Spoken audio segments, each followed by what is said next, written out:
Tuhan memanggil Musa dan berfirman kepadanya dari dalam kemah pertemuan. Berbicaralah kepada orang Israel dan katakan kepada mereka, apabila seseorang di antaramu hendak mempersembahkan persembahan kepada Tuhan, haruslah persembahanmu yang kamu persembahkan itu dari ternak, yakni dari lembu sapi atau dari kambing domba. Jikalau persembahannya merupakan korban bakaran dari lembu, haruslah ia mempersembahkan seekor jantan yang tidak bercela. Ia harus membawanya ke pintu kemah pertemuan, supaya Tuhan berkenan akan dia. Lalu ia harus meletakkan tangannya ke atas kepala korban bakaran itu, sehingga baginya persembahan itu diperkenan untuk mengadakan pendamaian baginya. Kemudian haruslah ia menyembelih lembu itu di hadapan Tuhan, dan anak-anak Harun, imam-imam itu, harus mempersembahkan darah lembu itu dan menyiramkannya pada sekeliling mezbah yang di depan pintu kemah pertemuan. Kemudian haruslah ia menguliti korban bakaran itu dan memotong-motongnya menurut bagian-bagian tertentu. Anak-anak Imam Harun haruslah menaruh api di atas mezbah dan menyusun kayu di atas api itu, dan mereka harus mengatur potongan-potongan korban itu dan kepala serta lemaknya di atas kayu yang sedang menyala di atas mezbah. Tetapi isi perutnya dan betisnya haruslah dibasuh dengan air, dan seluruhnya itu harus dibakar oleh imam di atas mezbah sebagai korban bakaran, sebagai korban api-apian yang baunya menyenangkan bagi Tuhan. Jikalau persembahannya untuk korban bakaran adalah dari kambing domba, baik dari domba maupun dari kambing, haruslah ia mempersembahkan seekor jantan yang tidak bercela. Haruslah ia menyembelihnya pada sisi mezbah sebelah utara di hadapan Tuhan. Lalu haruslah anak-anak Harun, imam-imam itu, menyiramkan darahnya pada mezbah sekelilingnya. Kemudian haruslah ia memotong-motongnya menurut bagian-bagian tertentu, dan bersama-sama kepalanya dan lemaknya diaturlah semuanya itu oleh imam di atas kayu yang sedang menyala di atas mezbah. Isi perut dan betisnya haruslah dibasuhnya dengan air, dan seluruhnya itu haruslah dipersembahkan oleh imam dan dibakar di atas mezbah. Itulah korban bakaran, suatu korban api-apian yang baunya menyenangkan bagi Tuhan. Jikalau persembahannya kepada Tuhan merupakan korban bakaran dari burung, haruslah ia mempersembahkan korbannya itu dari burung tekukur atau dari anak burung merpati. Imam harus membawanya ke mezbah, lalu memulas kepalanya dan membakarnya di atas mezbah. Darahnya harus ditekan keluar pada dinding mezbah. Temboloknya serta dengan bulunya haruslah disisihkan dan dibuang ke samping mezbah sebelah timur ke tempat abu, dan ia harus mencabik burung itu pada pangkal sayapnya, tetapi tidak sampai terpisah.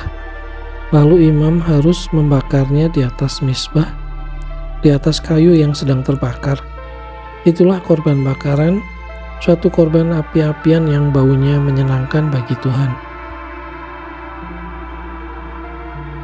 Apabila seseorang hendak mempersembahkan persembahan berupa korban sajian kepada Tuhan, hendaklah persembahannya itu tepung yang terbaik, dan ia harus menuangkan minyak serta membubuhkan kemenyan ke atasnya. Lalu korban itu harus dibawanya kepada anak-anak Harun, imam-imam itu. Setelah diambil dari korban itu tepung segenggam dengan minyak beserta seluruh kemenyannya, maka imam haruslah membakar semuanya itu di atas mezbah sebagai bagian ingat-ingatan korban itu, sebagai korban api-apian yang baunya menyenangkan bagi Tuhan. Korban sajian selebihnya adalah teruntuk bagi Harun dan anak-anaknya, yakni bagian maha kudus dari segala korban api-apian Tuhan.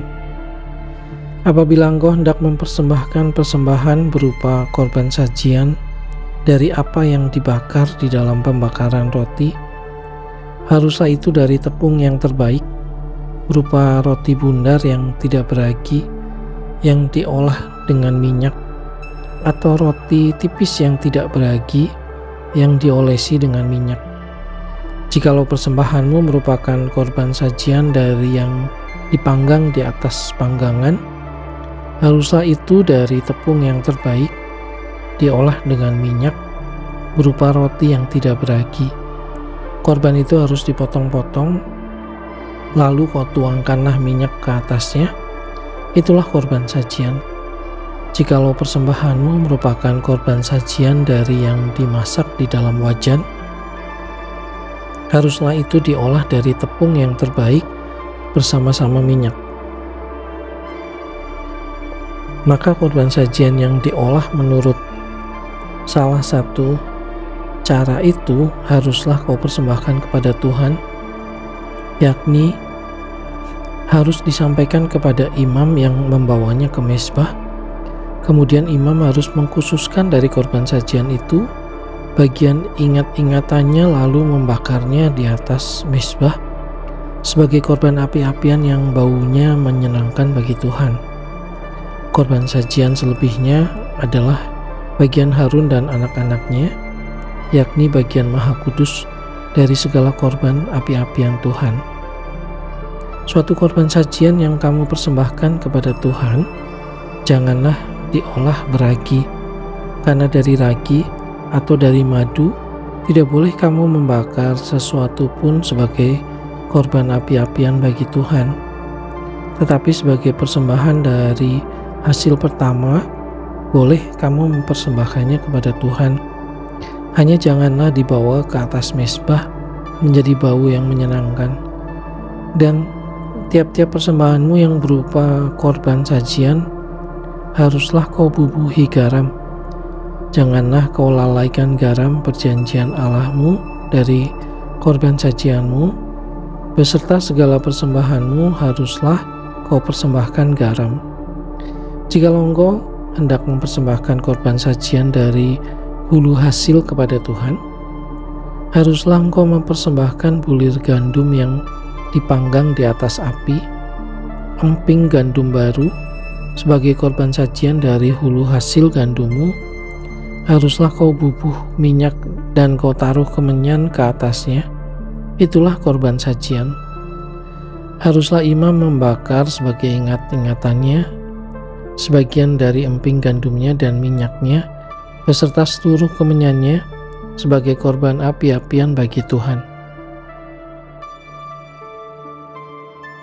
Jikalau persembahannya merupakan korban keselamatan, maka jikalau yang dipersembahkannya itu dari lembu, seekor jantan atau seekor betina, haruslah ia membawa yang tidak bercela ke hadapan Tuhan. Lalu ia harus meletakkan tangannya di atas kepala persembahannya itu dan menyembelihnya di depan pintu kemah pertemuan. Lalu anak-anak Harun, imam-imam itu, haruslah menyiramkan darahnya pada mezbah sekelilingnya. Kemudian dari korban keselamatan itu, ia harus mempersembahkan lemak yang menyelubungi isi perut dan segala lemak yang melekat pada isi perut itu sebagai korban api-apian bagi Tuhan.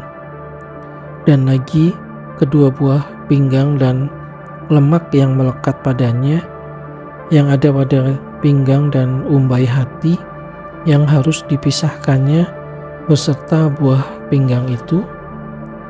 Anak-anak Harun harus membakarnya di atas mezbah, yakni di atas korban bakaran yang sedang dibakar di atas api, sebagai korban api-apian yang baunya menyenangkan bagi Tuhan. Jikalau persembahannya untuk korban keselamatan bagi Tuhan adalah dari kambing domba, seekor jantan atau seekor betina, haruslah ia mempersembahkan yang tidak bercela. Jikalau ia mempersembahkan seekor domba sebagai persembahannya, ia harus membawanya ke hadapan Tuhan, lalu ia harus meletakkan tangannya ke atas kepala persembahannya itu dan menyembelihnya di depan kemah pertemuan. Lalu anak-anak Harun harus menyiramkan darahnya pada mezbah sekelilingnya. Kemudian dari korban keselamatan itu, ia harus mempersembahkan lemaknya sebagai korban api-apian bagi Tuhan, yakni segenap ekornya yang berlemak yang harus dipotong dekat pada tulang belakang, dan lemak yang menyelubungi isi perut, dan segala lemak yang melekat pada isi perut itu, dan lagi kedua buah pinggang dan lemak yang melekat padanya yang ada pada pinggang, dan umbai hati yang harus dipisahkannya beserta buah pinggang itu. Imam harus membakarnya di atas mezbah sebagai santapan berupa korban api-apian bagi Tuhan. Jikalau persembahannya seekor kambing, ia harus membawanya ke hadapan Tuhan, lalu ia harus meletakkan tangannya di atas kepala kambing itu dan menyembelihnya di depan kemah pertemuan. Lalu anak-anak Harun harus menyiramkan darahnya pada mezbah sekelilingnya. Kemudian dari kambing itu, ia harus mempersembahkan lemak yang menyelubungi isi perut dan segala lemak yang melekat pada isi perut itu sebagai persembahannya berupa korban api-apian bagi Tuhan, dan lagi kedua buah pinggang dan lemak yang melekat padanya yang ada pada pinggang dan umbai hati yang harus dipisahkannya beserta buah pinggang itu. Imam harus membakar semuanya itu di atas mezbah sebagai santapan berupa korban api-apian, menjadi bau yang menyenangkan. Segala lemak adalah kepunyaan Tuhan.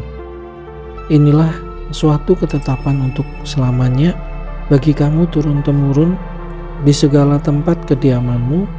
Janganlah sekali-kali kamu makan lemak dan darah. Tuhan berfirman kepada Musa, "Katakanlah kepada orang Israel, apabila seseorang tidak dengan sengaja berbuat dosa dalam sesuatu hal yang dilarang Tuhan, dan ia memang melakukan salah satu daripadanya, maka jikalau yang berbuat dosa itu imam yang diurapi, sehingga bangsanya turut bersalah, haruslah ia mempersembahkan kepada Tuhan karena dosa yang telah diperbuatnya itu seekor lembu jantan muda yang tidak bercela sebagai korban penghapus dosa. Ia harus membawa lembu itu ke pintu kemah pertemuan ke hadapan Tuhan. Lalu ia harus meletakkan tangannya ke atas kepala lembu itu dan menyembelih lembu itu di hadapan Tuhan.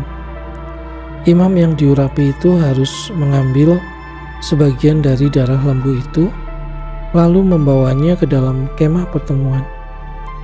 Imam harus mencelupkan jarinya ke dalam darah itu dan memercikkan sedikit dari darah itu 7 kali di hadapan Tuhan, di depan tabir penyekat tempat kudus. Kemudian imam itu harus membubus sedikit dari darah itu pada tanduk-tanduk mezbah pembakaran ukupan dari wangi-wangian yang ada di hadapan Tuhan di dalam kemah pertemuan, dan semua darah selebihnya harus dicurahkannya kepada bagian bawah mezbah korban bakaran yang di depan pintu kemah pertemuan.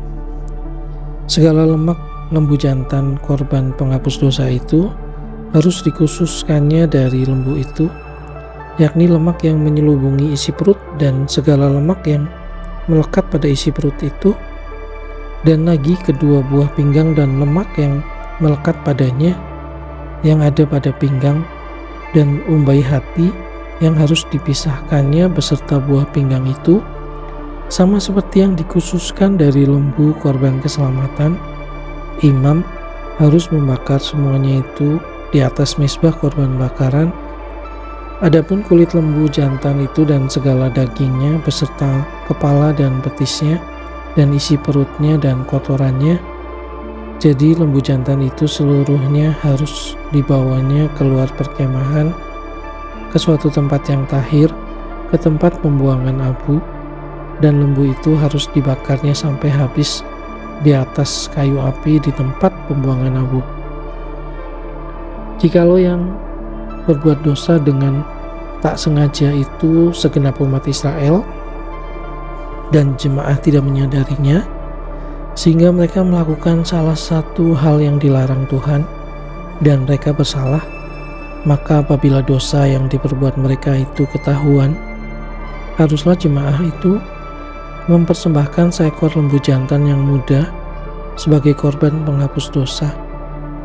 Lembu itu harus dibawa mereka ke depan kemah pertemuan, lalu para tua-tua umat itu harus meletakkan tangan mereka di atas kepala lembu jantan itu di hadapan Tuhan, dan lembu itu harus disembelih di hadapan Tuhan. Imam yang diurapi harus membawa sebagian dari darah lembu itu ke dalam kemah pertemuan. Imam harus mencelupkan jarinya ke dalam darah itu dan memercikkannya 7 kali di hadapan Tuhan di depan tabir. Kemudian dari darah itu harus dibubuhnya sedikit pada tanduk-tanduk mezbah yang di hadapan Tuhan di dalam kemah pertemuan, dan semua darah selebihnya harus dicurahkannya kepada bagian bawah mezbah korban bakaran yang di depan pintu kemah pertemuan. Segala lemak harus dikhususkannya dari lembu itu dan dibakarnya di atas mezbah. Beginilah harus diperbuatnya dengan lembu jantan itu, seperti yang diperbuatnya dengan lembu jantan korban penghapus dosa. Demikianlah harus diperbuatnya dengan lembu itu. Dengan demikian, imam itu mengadakan pendamaian bagi mereka, sehingga mereka menerima pengampunan. Dan haruslah ia membawa lembu jantan itu keluar perkemahan, lalu membakarnya sampai habis, seperti ia membakar habis lembu jantan yang pertama. Itulah korban penghapus dosa untuk jemaah. Jikalau yang berbuat dosa itu seorang pemuka yang tidak dengan sengaja melakukan salah satu hal yang dilarang Tuhan Allahnya, sehingga ia bersalah, maka jikalau dosa yang telah diperbuatnya itu diberitahukan kepadanya, haruslah ia membawa sebagai persembahannya seekor kambing jantan yang tidak bercela, lalu haruslah ia meletakkan tangannya ke atas kepala kambing itu dan menyembelihnya di tempat yang biasa orang menyembelih korban bakaran di hadapan Tuhan. Itulah korban penghapus dosa. Kemudian haruslah imam mengambil dengan jarinya sedikit dari darah korban penghapus dosa itu, lalu membubuhnya pada tanduk-tanduk mezbah korban bakaran. Darah selebihnya haruslah dicurahkannya kepada bagian bawah mezbah korban bakaran, tetapi segala lemak harus dibakarnya di atas mezbah, seperti juga lemak korban keselamatan. Dengan demikian, imam mengadakan pendamaian bagi orang itu karena dosanya, sehingga ia menerima pengampunan. Jikalau yang berbuat dosa dengan tak sengaja itu seorang dari rakyat jelata, dan ia melakukan salah satu hal yang dilarang Tuhan, sehingga ia bersalah, maka jikalau dosa yang telah diperbuatnya itu diberitahukan kepadanya, haruslah ia membawa sebagai persembahannya karena dosa yang telah diperbuatnya itu seekor kambing betina yang tidak bercela. Lalu haruslah ia meletakkan tangannya ke atas kepala korban penghapus dosa dan menyembelih korban itu di tempat korban bakaran. Kemudian imam harus mengambil dengan jarinya sedikit dari darah korban itu, lalu membubuhnya pada tanduk-tanduk mezbah korban bakaran. Semua darah selebihnya haruslah dicurahkannya kepada bagian bawah mezbah, tetapi segala lemak haruslah dipisahkannya, seperti juga lemak korban keselamatan dipisahkan, lalu haruslah dibakar oleh imam di atas mezbah menjadi bau yang menyenangkan bagi Tuhan. Dengan demikian imam mengadakan pendamaian bagi orang itu, sehingga ia menerima pengampunan. Jikalau ia membawa seekor domba sebagai persembahannya menjadi korban penghapus dosa, haruslah ia membawa seekor betina yang tidak bercela. Lalu haruslah ia meletakkan tangannya ke atas kepala korban penghapus dosa itu dan menyembelihnya menjadi korban penghapus dosa di tempat yang biasa orang menyembelih korban bakaran. Kemudian imam harus mengambil dengan jarinya sedikit dari darah korban penghapus dosa itu, lalu membubuhkannya pada tanduk-tanduk mezbah korban bakaran. Semua darah selebihnya haruslah dicurahkannya kepada bagian bawah mezbah. Tetapi segala lemak haruslah dipisahkannya, seperti juga lemak korban domba korban keselamatan dipisahkan. Lalu imam harus membakar semuanya itu di atas mezbah, di atas segala korban api-apian Tuhan. Dengan demikian imam mengadakan pendamaian bagi orang itu karena dosa yang telah diperbuatnya, sehingga ia menerima pengampunan. Apabila seseorang berbuat dosa, yakni jika ia mendengar seorang mengutuki dan ia dapat naik saksi karena ia melihat atau mengetahuinya, tetapi ia tidak mau memberi keterangan, maka ia harus menanggung kesalahannya sendiri.